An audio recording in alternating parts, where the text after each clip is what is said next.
Le prophète Habakkuk a écrit le livre d'Habakkuk, une brève œuvre prophétique composée de 3 chapitres. En raison de sa longueur, il est regroupé avec les petits prophètes de l'Ancien Testament. Dans le canon juif, Habakkuk est regroupé avec d'autres prophètes dans un recueil connu sous le nom des 12. Le livre déroule comme un dialogue intense entre le prophète Habakkuk et Dieu. Il se déroule en abordant des questions qui se posent à la fois les chrétiens et les sceptiques. Jusqu'à quand, Seigneur, faut-il que j'appelle au secours et que tu ne m'écoutes pas, ou que je crie vers toi, violence et que tu ne me sauves pas? Pourquoi me fais-tu voir l'injustice? Pourquoi supportes-tu l'injustice? La ruine et la violence sont devant moi, il y a des querelles et des conflits. Habakkuk 1, 2, 3. Dieu entend les plaintes d'Habakkuk et l'assure qu'il suscitera les Babyloniens pour juger le mal qu'Habakkuk voit autour de lui. Habakkuk 1, 5, 11. Cette réponse fait surgir une autre question. Comment Dieu peut-il utiliser la méchanceté, la méchante Babylone, pour punir son propre peuple? Et ainsi, le modèle de plainte et de réponse continue.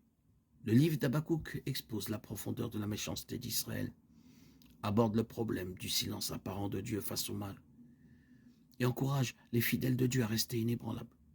Les chrétiens aux prises avec la persistance du mal dans notre monde peuvent s'identifier au cri d'Habakkuk et trouver du réconfort dans la réponse de Dieu. La paternité de ce livre est incontestée, bien qu'il y ait un débat sur le fait qu'Habakkuk ait écrit le 3e chapitre, car il est absent des manuscrits de la mer morte. Le chapitre 3, cependant, est inclus dans la Septante. Sur la base de la nature liturgique du livre, Habakkuk a probablement servi comme prophète du temple.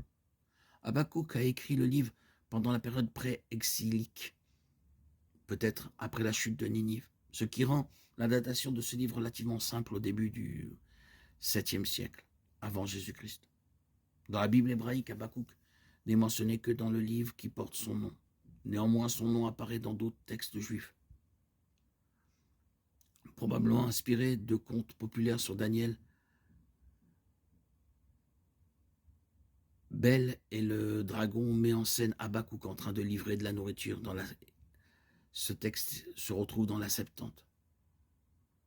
Souvent négligé aujourd'hui, le petit livre d'Habakkuk offre un aperçu précieux pour faire face aux hauts et aux bas de la vie chrétienne.